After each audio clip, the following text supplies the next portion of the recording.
Bonjour à tous, bonjour à toutes et bienvenue sur la chaîne de Mona Guidance. Bienvenue dans cette série, le podcast qui donne une voix aux énergies du tarot.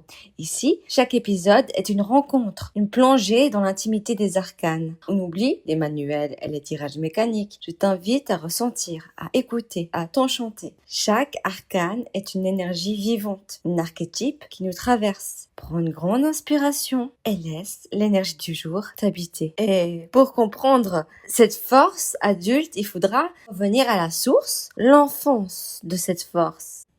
L'enfance d'un petit lion.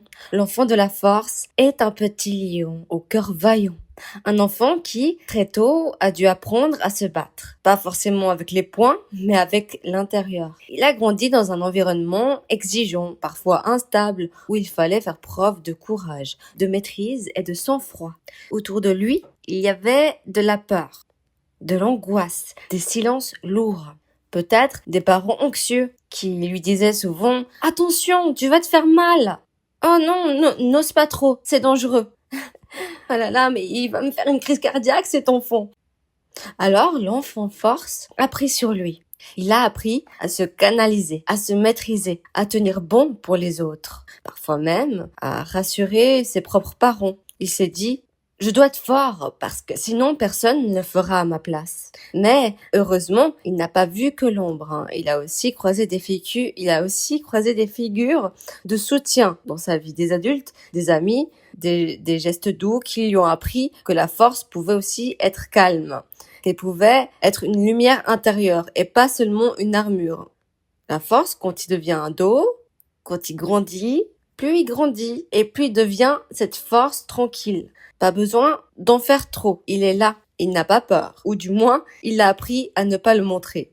Quand il rentre dans une pièce, on le remarque. Il dégage une aura d'assurance, comme s'il savait gérer n'importe quelle situation. Il est concentré, observateur et impressionnant sans faire peur. Il incarne cette phrase « J'ai pas peur de toi ». Même pas peur. Ou alors « Laisse-moi faire ». Mais cette force-là, elle vient souvent d'un passé où on a voulu justement le contrôler, l'infantiliser, ou lui transmettre les peurs. Alors maintenant, il se dresse, il dit non, il dit stop, il se tient droit et il soutient les autres. Il devient alors le pilier sur lequel on peut s'appuyer. L'ami courageux. La force, si, dans son enfance, ça va ressortir comme ça. Il déteste l'injustice. C'est un petit justicier. Il ne peut pas regarder son agir. Déjà à l'école, c'est celui ou celle qui prend la défense des plus timides, qui entre dans les conflits pour les protéger. Et il y a dans cette énergie un besoin viscéral de défendre, de se battre pour des causes. Ça va être soit défendre ses petits frères, ses petites sœurs, c'est même les grands, les grandes sœurs, les grands frères, les amis, les personnes qui ont l'air plus faibles, même défendre les parents. Il va avoir cette âme de justicier, déjà enfant. Et c'est peut-être pour ça qu'on le confond souvent avec la justice dans certains jeux de tarot. Ils font la différence avec le chiffre 8. Des fois, le chiffre 8, ça va être la force et des fois, ça va être la justice. Mais la force n'est pas la justice de loi. C'est la force, c'est la justice, version Hercule, le syndrome d'Hercule. C'est l'instinct, c'est le cœur en feu. Là où la justice réfléchit, c'est plus dans les lois, la communication, les écrits. La force, ça va être plus dans l'action. La justice en tant que sauveur.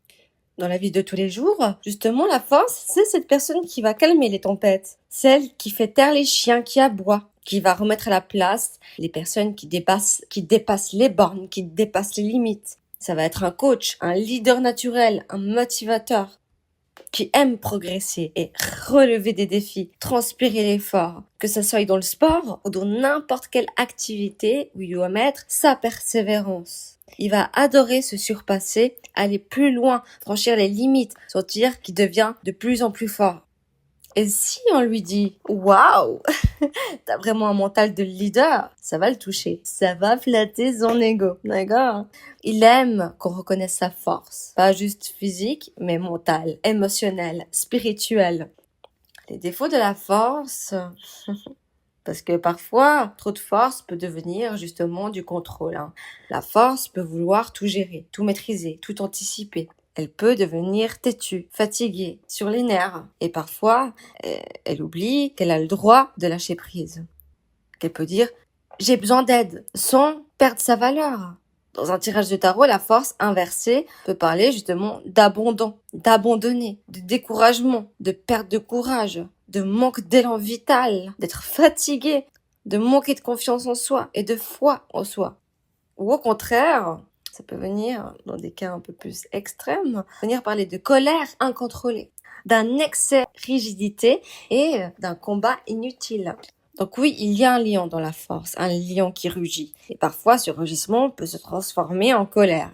Peut-être a-t-elle grandi avec des parents qui se mettent très vite en colère, justement, facilement en colère. Peut-être qu'elle a simplement appris que la puissance, c'était de hurler plus fort que les autres. Alors aujourd'hui, la force apprend à transmuter cette colère. En grandissant, elle va apprendre à écouter, à canaliser, à transformer cette colère en action. La force, c'est ne pas avoir peur de sa puissance. Elle va t'apprendre à maîtriser ton instinct. Elle va t'enseigner la vraie force, celle de savoir se maîtriser, même quand tout explose autour. Elle est là pour te coacher, t'encourager à reprendre ta vie en main et à ne pas laisser les peurs guider tes choix. En résumé, la force, c'est le courage d'un enfant qui a tenu bon. C'est l'ado qui ne baisse pas les yeux. C'est l'adulte qui soutient les autres sans oublier de se soutenir lui-même. C'est un cœur qui dit « Tu ne me feras pas peur. Tu ne m'empêcheras pas d'avancer. Et tu vas voir ce que je vaux. » Quels sont les personnages avec cet archétype, ou du moins les situations? Dans les Disney, par exemple, il y a Mulan. La force se trouve en elle quand elle décide de se couper les cheveux, par exemple. Quand elle affronte un monde qui ne croyait pas en elle. Donc, elle va prouver sa valeur sans trahir son cœur. La force va être dans sa discipline, dans sa loyauté, dans son courage silencieux. Il y a Simba dans Le Roi Lion. Ça va être le lion qui fuit, puis qui l'incarne. C'est sa voix intérieure qui lui dit « Souviens-toi qui tu es ». La force va être en lui dans sa prise de responsabilité, dans son rugissement qui fait trembler les collines. Tiana, dans La Princesse et la Grenouille, ça va être sa persévérance, son goût du travail bien fait, son refus d'attendre qu'un miracle tombe du ciel, non. Parce que elle a cette force de caractère qui se lève à l'aube pour construire son rêve, brique par brique. Dans Seigneur des Anneaux, il y a Arwen, elle est dans sa dignité, dans son amour courageux, sa force face à la mort. Elle incarne dans Arwen sa puissance tranquille, d'un choix déchirant. Quelles sont les plus grandes peurs de cette force, j'allais dire du lion? Alors, elle a peur de se sentir impuissant, de perdre le contrôle, d'être submergé par quelque chose de plus grand que lui. Une émotion, une douleur, une situation, que tout ce qu'il a appris à contenir s'échappe d'un coup. Également d'être vu en pleine vulnérabilité, peur qu'on le voit tomber, pleurer, hésiter, faillir. Il ne veut pas qu'on pense qu'il est faible, qu'il baisse la garde. Alors parfois, il serre trop fort, il veut trop contrôler et il va s'épuiser en silence. Il a peur du lâcher prise. Il a peur de lâcher, de ne pas tenir, de ne pas être à la hauteur. Si je laisse aller, est-ce que tout va s'effondrer? J'ai peur que si je ne suis pas là pour tenir les rênes, personne ne le fera à ma place. Il a une grande peur, c'est d'être inutile ou remplacé, que personne ait besoin de lui. Parce que force est là pour aider, pour coacher, pour porter, pour guider. Et si on le met de côté, il ne sert plus à rien. C'est ce qu'il croit. Il a peur aussi de sa propre colère, la peur de blesser.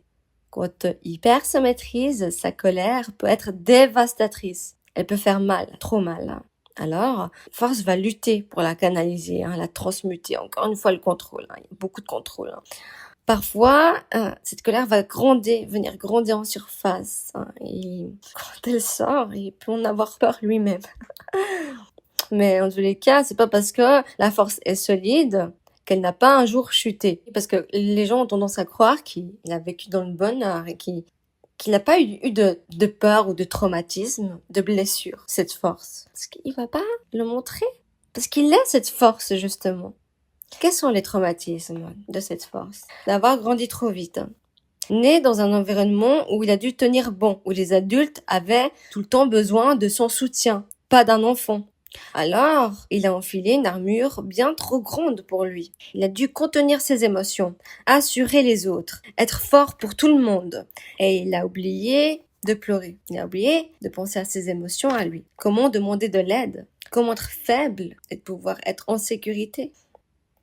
Quant à cette blessure, souviens-toi que tu as le droit d'être petit parfois. Tu n'as pas besoin de porter le monde sur ton dos. Tu es plus cet enfant obligé d'être fort. Tu peux réapprendre la lenteur, le jeu, la vulnérabilité. Entoure-toi de personnes capables de prendre soin de toi, sans que tu aies à prouver ta solidité. Conseil. Prends l'habitude de dire « je suis fatigué » sans culpabiliser. Laisse-toi être soutenu, ou du moins, au moins un peu, même si c'est nouveau, même si ça te fait peur. Deuxième traumatisme assez important avec cette énergie, d'avoir été valorisé uniquement pour sa force. Il a été aimé parce qu'il était brave. Il était brave quand il pleurait pas, quand il gérait, quand il brillait. On l'a félicité quand il réussissait à tout porter. Mais qui était là quand il n'arrivait plus? Quand il voulait juste être aimé? Même cassé, même fragile. Donc, son traumatisme, c'est d'avoir cru que sa valeur dépendait de sa performance. Donc, cette énergie ce traumatisme-là va venir rappeler que tu es aimable même quand tu ne vas pas bien, quand tu échoues, même quand tu ne sais pas. Ta lumière ne dépend pas de ce que tu réussis. Elle est là, même dans le noir. Donc, ralentis. Laisse tomber le masque de tout va bien. Pratique la tendresse envers toi-même. Dis-toi, je suis assez, même quand je ne performe pas. Un troisième traumatisme avec cette énergie, c'est d'avoir été enfermé dans le contrôle. Il a appris très tôt à maîtriser chaque chose, chaque émotion, chaque relation. Parce que dans le chaos, contrôler, c'était survivre pour lui. Mais ce besoin de contrôle est devenu une prison. Et parfois, il n'arrive même plus à faire confiance. Ni aux autres, ni à la vie, ni à lui-même. Il serre les dents, il serre les poings, jusqu'à s'en faire mal. Cette énergie, ce traumatisme vient te rappeler que le vrai courage est de faire confiance. Oui, lâcher prise fait peur, mais le contrôle constant t'empêche de respirer, t'empêche de vivre, t'empêche d'ouvrir. Tu n'as pas besoin de tout anticiper. Ce n'est pas ta vigilance qui maintient l'univers en place, n'est-ce pas, petit égo de force? Conseil, essaye une chose que tu ne contrôles pas. Danse. Parle sans script, aime sans garantie et observe. Tu n'exploses pas, tu respires. On va aborder encore 2 autres points. Là, il y a le point également du traumatisme d'avoir été réduit au silence. On lui a souvent dit à cette force, tais-toi, fais bonne figure, tiens-toi droit, prends sur toi. Alors, il a mis sa colère sous la camisole. Il a fait comme si ça le touchait pas. Il a appris à se contenir jusqu'à exploser, parfois trop tard et trop fort. Alors, ça devient un traumatisme dans le sens d'avoir cru que s'exprimer, c'était de déranger, alors que sa voix est quand même importante. Donc, si on t'a appris à te taire, cette énergie va vouloir te dire que ta voix mérite d'exister. Tu as le droit de t'exprimer, même si ta voix tremble, même si c'est inconfortable pour les autres. Écoute bien ça, même si c'est inconfortable pour les autres, tu as le droit de t'exprimer. Ton ressenti n'est pas en trop, ton feu n'est pas trop, ton histoire est légitime. Conseil, écris, chante, crie dans la forêt, parle à quelqu'un de confiance, mais surtout parle. Un mot libéré vaut 1000 que des silences avalés. Dernier point, après il y en a plein encore, mais un autre traumatisme qui ressort assez fort avec cette énergie, c'est d'avoir dû protéger au lieu d'être protégé. Il a été le pilier, déjà très jeune, celui ou celle qu'on appelait à l'aide, mais que personne venait secourir. Il a appris à consoler ses parents, à consoler les siens, sans que personne le console. Donc, être le roc sans jamais trouver un réconfort pour poser sa tête. Et parfois, ce poids l'épuise. Cette énergie va venir te dire que tu as le droit de t'appuyer. Être fort, ce n'est pas être invulnérable. Tu n'as pas toujours à gérer. Tu peux te reposer sans que le monde s'écroule. Tout ne tourne pas autour de toi. Tu peux rester tranquille, ok? Demande du soutien avant d'être à bout, d'accord? Avant de vouloir porter les autres. Stop. Et souviens-toi, tu mérites l'amour, même quand tu ne sauves personne. Maintenant, on va parler des choses quand même un peu plus joyeuses, n'est-ce pas? Des passions de cette énergie, la force. Le dépassement de soi, hein. Il adore tout ce qui le pousse à aller plus loin que ses limites. Les défis sportifs, les stages intensifs, les épreuves physiques. Ou, si c'est pas physique, ça va être mental, hein. Parce que la force, c'est le mental aussi. Beaucoup dans le mental, hein. Je suis en feu quand je sens que je progresse, que je gagne en endurance, en maîtrise, en puissance. Les passions de la force, c'est aussi la discipline intérieure, la méditation active, les arts martiaux, le yoga dynamique, tout ce qui va relier le mental au corps, ça le fascine. Il aime se recentrer, canaliser son énergie. Il sent que ça lui fait du bien pour être en paix tout en restant fort. Il va adorer la motivation. Il est passionné par l'humain, surtout par la capacité qu'il a à se relever, à guérir, à se transformer. Et la force adore encourager, coacher, transmettre cette flamme-là. Force va adorer aussi la prise de parole, le charisme. Il aime s'exprimer avec intensité, prendre la parole en public ou galvaniser en groupe. Il a une voix qui réveille, un regard qui rallume. Quand il parle, il veut qu'on sente le feu, la passion qu'il y a en lui. Il va aussi, évidemment, adorer protéger les autres par le fait de défendre des causes, d'encadrer avec force, mais sans domination. Il veut pas qu'on touche à sa meute. Donc les métiers qui vont pleinement incarner cette énergie, on va tout de suite penser au coach de vie, au préparateur mental, les comédiens, le théâtre aussi, le théâtre corporel, les danses, tout ce qui rentre en scène, là où la force peut laisser son corps parler. Il va aussi aimer les métiers où l'on incarne une émotion, une intensité, une présence. Ça va faire de bons profs d'arts martiaux, des profs sportifs. On peut aussi également parler de sauveteurs, de militaires, d'agents de sécurité, parce qu'ils protègent. Ils se jettent dans le feu pour éteindre celui des autres. Il est courageux, rapide, prêt à agir dans l'urgence.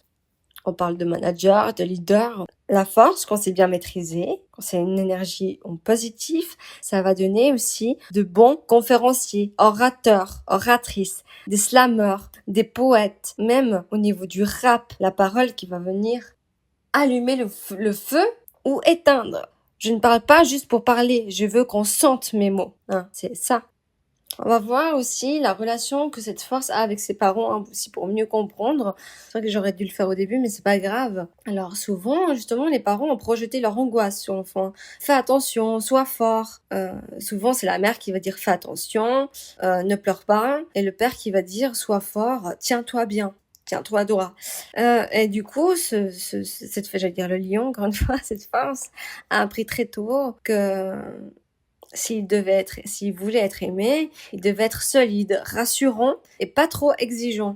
Devenir le pilier. Souvent, ça a été celui ou celle qui devait soutenir émotionnellement les parents, ressentir leurs failles, leur absence, leur lutte, et il a souvent voulu les aider. Également être l'enfant sage, l'enfant courageux, l'enfant qui dérange pas. Il est devenu le pilier, alors que lui, il aurait aussi eu besoin qu'on lui construise un de pilier, et il n'en avait pas vraiment.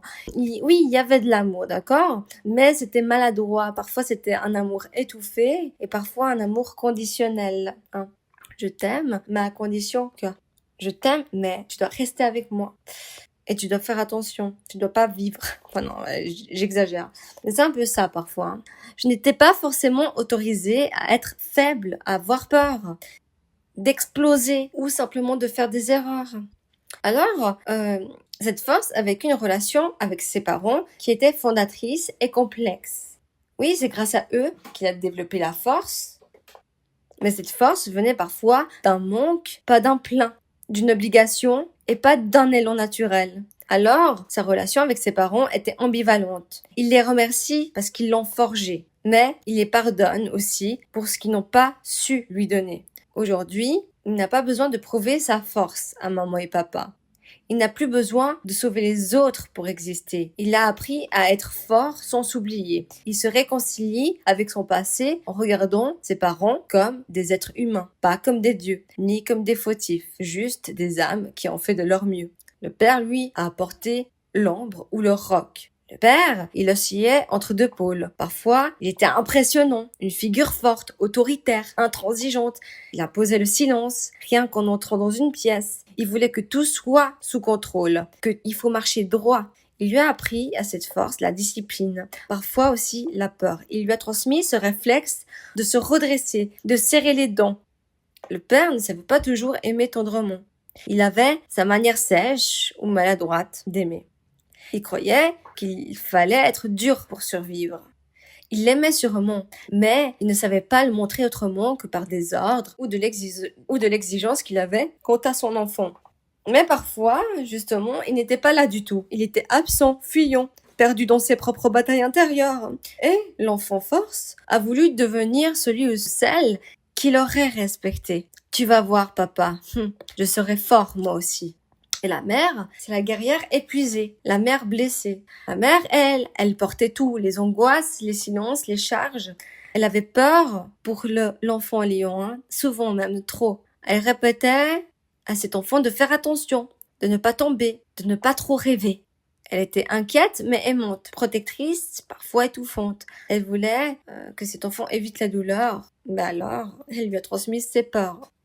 Ça donne donc que l'enfant lion a souvent je vais y arriver, l'enfant force a souvent voulu rassurer sa mère, lui montrer qu'il était capable, qu'il gérait, qu'il était fort. Il va souvent lui dire, t'inquiète pas, d'ailleurs. Donc le lion est devenu un peu comme le parent de sa propre mère. Celui qui tient bon, qui ne pleure pas et qui va rassurer. Et en même temps, c'est d'elle qu'il a hérité la tendresse, la compassion. Elle lui a transmise l'empathie, la douceur cachée dans la puissance. Alors, quels sont les red flags de cette énergie?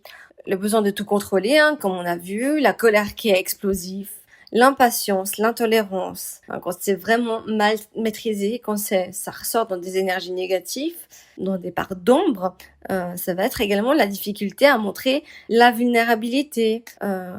Parce que il va vouloir garder l'image de la force et cacher la faiblesse. Donc, refouler les émotions et des discussions profondes. Alors, il y a également l'arrogance déguisée en confiance. Quand il se sent trop sûr de lui, il peut paraître arrogant ou dominateur. Ça va justement repousser les autres et créer des conflits inutiles. Quel est l'événement de vie qui porte l'énergie de la force? Ça va être un corps qui reprend vie après un long épuisement. Par exemple, à la salle de sport, on se remet en marche, on se remet à une discipline. Ça va aussi également cette situation où tu oses dire non. Non à l'abus, non à la manipulation, non à l'autosabotage. Tu arrives à imposer tes limites claires, même si ta voix tremble, mais tu arrives à imposer tes limites. C'est également la force, un discours qui réveille. Un discours de mariage pour simplement porter un toast. Donc, une personne qui va défendre quelqu'un, ça va être le moment où quelqu'un continue alors qu'il aurait pu abandonner. Le fait de faire face à une peur, une dispute qui aurait pu mal finir, mais qui se transforme justement en dialogue émotionnel. Une ligne d'arrivée, donc c'est quand tu termines ce que tu as commencé, quand tu as réussi à franchir un cap. Ça va également être le cri animal dans une forêt. La colère qu'on a eu tellement peur de libérer et qui finit par s'extérioriser. Je suis dans le rugissement que tu n'osais plus sortir. Quels sont les fantasmes sexuels de cette énergie? La force aime quand chacun alterne entre donner et recevoir. Là où la domination devient une complicité. Le désir comme une bataille sensuelle, où la confiance est l'arme secrète. C'est l'intensité qui se consume. Il veut des moments où les corps s'enflamment, où la passion est un feu sacré, un combat chorégraphié, un mélange de douceur et de rugissement, des cris et des murmures. La force, elle l'aime, elle fantasme sur le fait de se laisser aller complètement, sans peur, sans jugement. Parce qu'il sait qu'il va protéger l'autre et se sentir protégé, respecté. Il y a également, dans ces fantasmes sexuels, tout ce qui est en rapport avec l'élément feu. La chaleur va l'exciter, les endroits chauds vont l'exciter. Il va retrouver sa libido lorsqu'il fera beau, lorsque le soleil sera au rendez-vous. Il aime bien l'idée de jeu, de rôle assumé. Comment se comporte la force en amour, hein? Il donne tout ou presque. Quand il aime, c'est en pleine puissance. Il s'investit corps et âme. Il va être protecteur, loyal, prêt à tout pour soutenir et défendre l'autre. Mais il va jamais oublier de garder sa dignité et ses limites, hein. Il ne se perd pas, même s'il se fond dans cette passion. C'est aussi le guerrier, hein. Il ne fuit pas les conflits, au contraire, il va les affronter, toujours avec honnêteté. Il préfère qu'il y ait des discussions brûlantes que des silences dans sa relation. Il veut que sa relation soit un terrain d'authenticité et pas un théâtre de faux semblants. Il va également être exigeant, parce qu'il va rechercher une relation basée sur le respect mutuel, la confiance. Il n'y a pas de place pour les jeux toxiques ou la passivité. Sous cette armure, la force a cette capacité à aimer avec douceur, à écouter, à soutenir l'autre sans l'écraser. Il va aimer alors construire, grandir avec l'autre, partager ses rêves et ses combats. Ce qui va le séduire chez quelqu'un, ça va être la force intérieure, l'authenticité, la passion, la maîtrise de soi, le respect et la loyauté. Pour lui, la fidélité, c'est quelque chose de très important, dans les mots et dans les actes.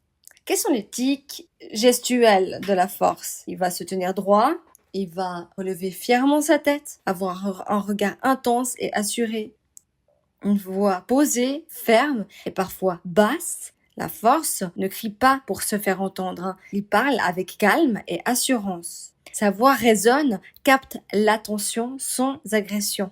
Quand elle lève le ton, c'est pour marquer un point important, pas par colère gratuite. Il va maîtriser ses mains. Ses mains vont être à la fois tendres et fermes.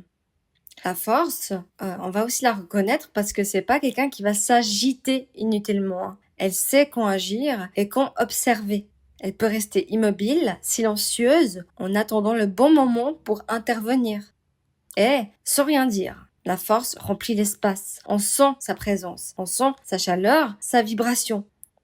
Comment on peut reconnaître la force chez quelqu'un? Dans sa confiance naturelle, sa capacité à rester maître de soi, même sous pression, l'empathie puissante, qui est souvent cachée derrière la carapace, l'armure, mais qui rend cette force encore plus authentique.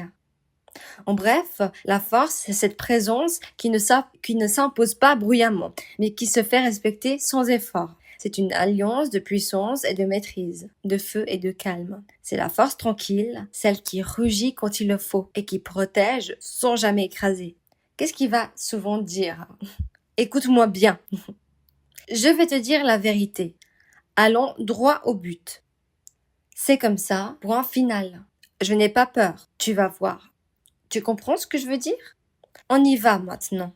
Comment la force voit la génération 2025? Un monde en turbulence. Ils grandissent dans une époque de changements rapides, d'incertitude et de crise. Leur quotidien est souvent un tourbillon d'informations, un tourbillon de pression, d'injustice à combattre, mais également un immense potentiel d'énergie, de créativité explosive. Cette génération cherche plus que jamais à vivre en accord avec les valeurs, à s'affirmer sans masque, à refuser l'inauthenticité et à faire entendre leur voix. Ils ne veulent plus subir, ils veulent agir. Leur énergie est puissante, mais peut-être elle peut manquer de direction ou de maîtrise. Ils ont besoin d'apprendre à canaliser cette puissance, à ne pas se laisser emporter par la colère ni par la peur. Les conseils que j'aimerais leur donner en tant que force, c'est d'apprenez à maîtriser votre feu intérieur. La force, ce n'est pas la colère qui dévore, mais le courage qui construit. Travaillez votre patience, votre maîtrise émotionnelle pour que votre énergie soit un moteur et non une destruction. Ne fuyez pas le combat, mais choisissez vos batailles. Protégez-vous et protégez les autres. Être fort, c'est aussi savoir dire non, poser des limites et défendre ceux qui n'ont pas votre voix. Cherchez l'alliance plutôt que la compétition à tout prix. La vraie force, c'est aussi dans la coopération, le soutien mutuel et la solidarité. Exprimez-vous avec authenticité. Votre voix compte. Faites-la résonner, mais avec respect et clarté. La force, ce n'est pas être invincible, mais d'oser se relever chaque fois que la vie nous met à l'épreuve. Elle est ce feu intérieur qui éclaire notre chemin, même dans l'obscurité la plus profonde. Alors, ose allumer ta flamme et marche avec le courage. Pour finir ce podcast, j'ai une question pour vous. Quelle force as-tu déjà libérée en toi et laquelle reste à découvrir?